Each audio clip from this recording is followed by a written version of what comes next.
ये एक मंजिल है तो रास्ते भी होंगे और एक मेंटर भी जो मुश्किलों को आसान बना दे। नतीजे संयोग नहीं होते, दूसरों से बेहतर स्कोर होते हैं। GS Score, an institute for civil services. Good career is a process, and mentoring at GS Score is driven by primarily two objectives. One is empowerment and another is excellence. This is what we are known for. कामयाबी की राह पर 1000 से भी ज्यादा निशान। GS Score।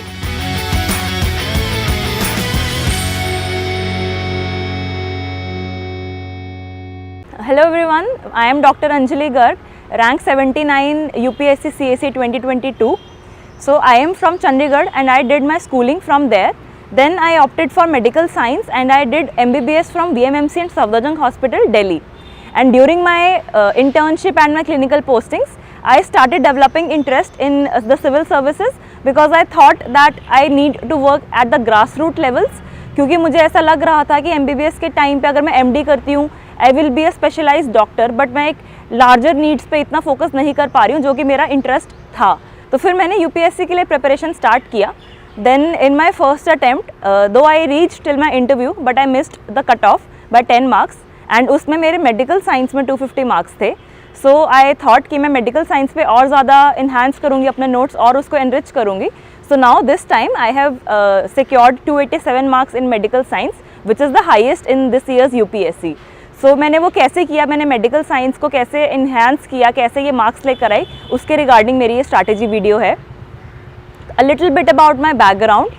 So my father, Mr. Vinod Garg, is a share broker in Chandigarh. My mother is a housewife.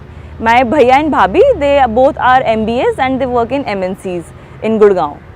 So first question जो सब लोग मुझसे पूछ रहे हैं मेरे चैनल पे भी टेलीग्राम के कि मेडिकल साइंस वर्सेस एंथ्रोपोलॉजी, बहुत लोगों के डाउट्स आते हैं। मुझे भी एक टाइम पे लगा था, बट मेरे हिसाब से मैंने मेडिकल साइंस क्यों चूज़ किया, क्योंकि मल्टीपल बेनिफिट्स हो जाते हैं। एक तो अगर मैंने उसको 5.5 ईयर्स पढ़ा है तो वो काफ़ी ज़्यादा मोटिवेटिंग होता है कि अगर कोई भी क्वेश्चन आता है तो हम उसको डील कर सकते हैं और वो इतना ऐसे नहीं लगता कि हमने किया हुआ है, तो एक मोटिवेशन रहती है। देन नंबर 2 इज़ कि जैसे UPSC is very unpredictable examination, तो अगर बाय चांस नहीं होता है क्रैक तो फिर एक बैकअप भी रहता है कि मैं MBBS के थ्रू अपना नीट PG के लिए भी प्रिपरेशन कर सकती थी। तो इस वजह से मैंने मेडिकल साइंस ही चूज़ किया और मैंने देखा कि ऐसा नहीं है कि मेडिकल साइंस में स्कोर नहीं आता है, 300 भी आया हुआ है, 290 आता है, 285 आता है। सो इट डजेंट मीन कि medical science is not scoring. तो इसलिए मैंने मेडिकल साइंस चूज़ किया। बट ठीक है, आप लोग एंथ्रो या मेडिकल साइंस कुछ भी चूज़ कर सकते हैं एज़ पर योर इंटरेस्ट। मेरा बट इंटरेस्ट मेडिकल साइंस में ही था। तो अभी मैं बात करती हूँ अपने मेडिकल साइंस के रिसोर्सेज की। तो जैसे कि 2 पेपर में है, पेपर 1 और पेपर 2। तो पेपर 1 में सारे नॉन क्लिनिकल सब्जेक्ट्स हैं और पेपर 2 में सब क्लिनिकल सब्जेक्ट्स हैं। तो जो नॉन क्लिनिकल सब्जेक्ट्स हैं उसमें सबसे पहले अपना आ जाता है अनाटमी, फिजियोलॉजी, बायोकेमिस्ट्री। तो उसके लिए मैंने अनाटमी के लिए आई यूज्ड BDC जो हम पढ़ते हैं शुरू से MBBS से, उसी के मैंने क्या किया था, बहुत डायग्राम्स प्रैक्टिस की थी, क्योंकि अनाटमी में a lot of diagrams are required. तो मैं अब बुक्स के साथ साथ थोड़ी थोड़ी स्ट्रैटेजी भी बताती रहूँगी कि उसको कैसे अटैम्प्ट करना है। सो अनाटमी में एक तो BDC से कंटेंट इज़ फ्रॉम BDC, उसके डायग्राम्स प्रैक्टिस करो बहुत ज़्यादा, लेबल अच्छे से करना है, थोड़े नीट डायग्राम्स बनानी है अकॉर्डिंग टू द पेज, कितना पेज है उसके रिगार्डिंग।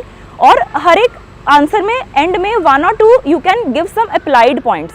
फॉर एग्जाम्पल अगर यूट्रस पे क्वेश्चन है तो मैं उसकी कुछ कंजेनिटल एनॉमली एक पॉइंट डाल सकती हूँ, या फिर कोई और प्रोलैप्स बता दिया कि उसके क्लिनिकल में क्या प्रॉब्लम आ सकती है, तो उससे 1 और 2 marks I think it can be increased. देन फिर आ जाता है अपना फिजियोलॉजी।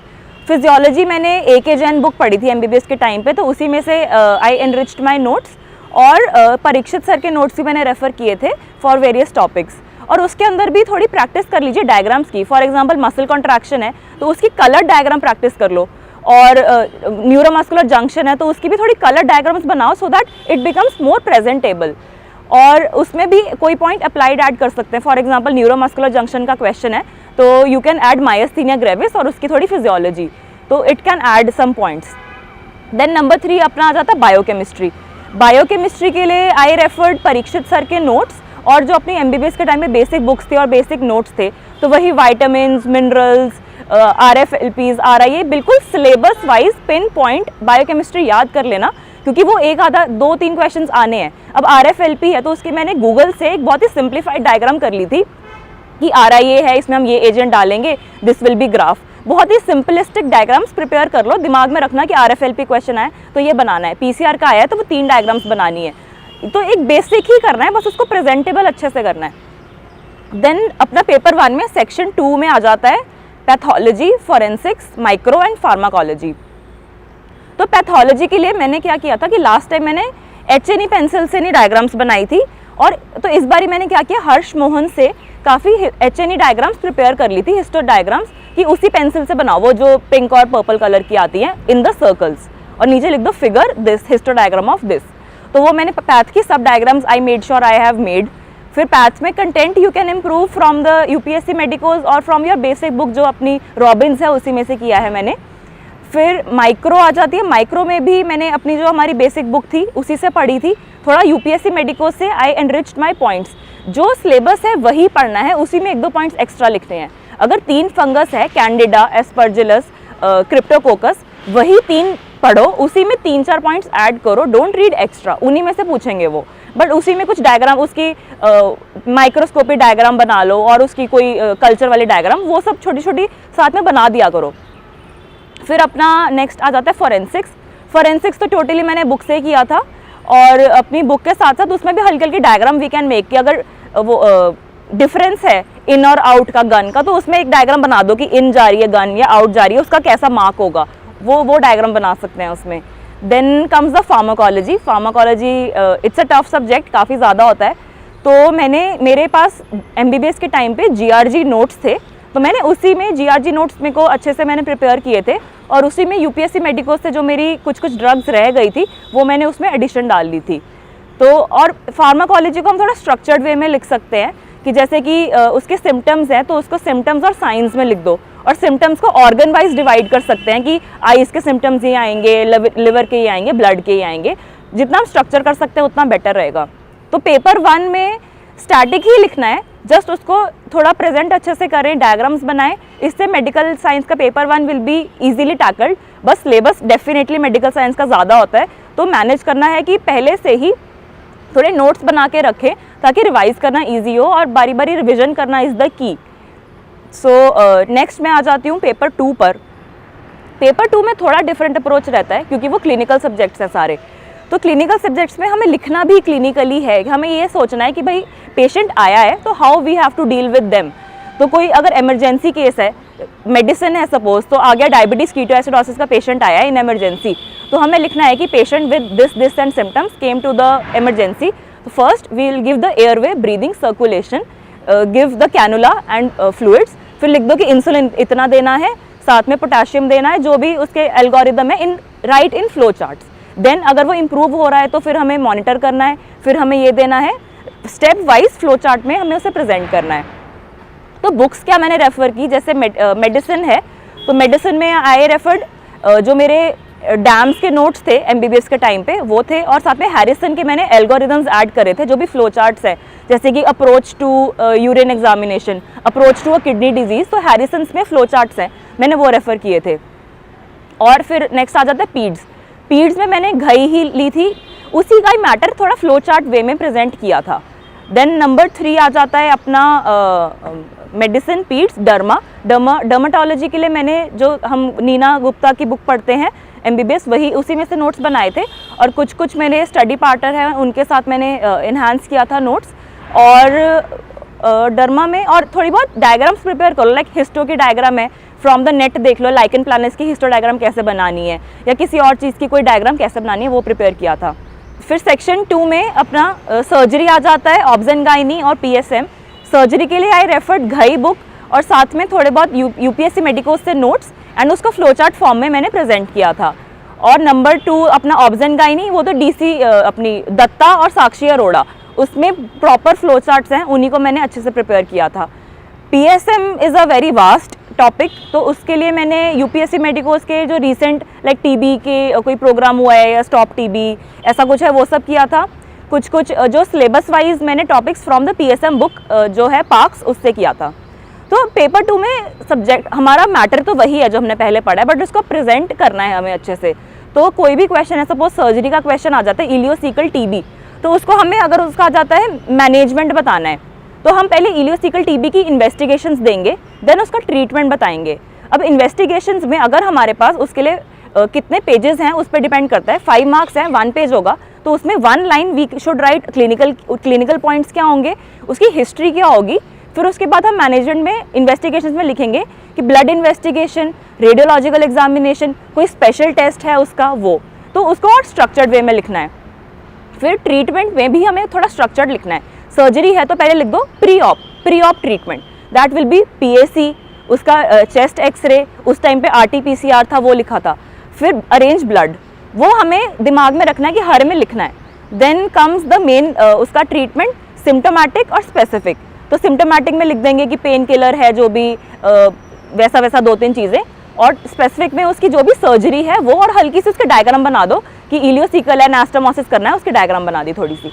और फिर पोस्ट ऑप लिख दो कि पोस्ट ऑप एंटीबायोटिक्स देना है, monitor vitals and follow up after 1 week. तो इससे एक कॉम्प्रिहेंसिव आंसर बन जाता है। उनको दिखना चाहिए कि you are writing it in a very clinical way. तो this was my basic strategy and my book resources. तो आई थिंक आपको इससे थोड़ा समझ आया होगा कि हमें आंसर राइटिंग कैसे करना है। सबके पास वही मैटर है, बट उसको प्रेजेंट थोड़ा अच्छे से करना है, यही मेडिकल साइंस में है। और मैंने इसके लिए टेस्ट सीरीज़ UPSC मेडिकोस की ज्वाइन की थी, तो वो मैंने फुल सब्जेक्ट वाइज टेस्ट भी किए थे और फुल मॉक्स भी किए थे। तो उससे मुझे आइडिया लग जाता है तुम्हें प्रैक्टिस से कि कितने पेज में कितना मैटर आ सकता है, डायग्राम कैसे और नीट हो सकती है। जैसे कि अनाटमी है, उसमें वो फेशियल नर्व की डायग्राम बहुत बारी आती है, बट वो बहुत बड़ी है, उसको हमें कंसाइज वे में करना है कि उसी पेज पर आए, ताकि वो फाइनल में हॉच पॉच ना हो जाए। तो यही होता है main. Then the question comes कि हमें कितना टाइम डिवोट करना चाहिए अपने ऑप्शनल के लिए। तो I think medical science is a very huge optional no matter what. So first mains के टाइम पे तो मेरे पास सिर्फ पोस्ट प्रीलिम्स का ही टाइम था, तो मैंने अपना जनरल मैटर पढ़ा था MBBS का, तो तब भी मेरा 250 आया। बट उसके बाद I had full 7 to 8 months for the next prelims. तो मैंने 2 to 3 months I dedicated fully to optional my medical science, ताकि मेरे syllabus wise topics content enrichment हो जाए उसमें।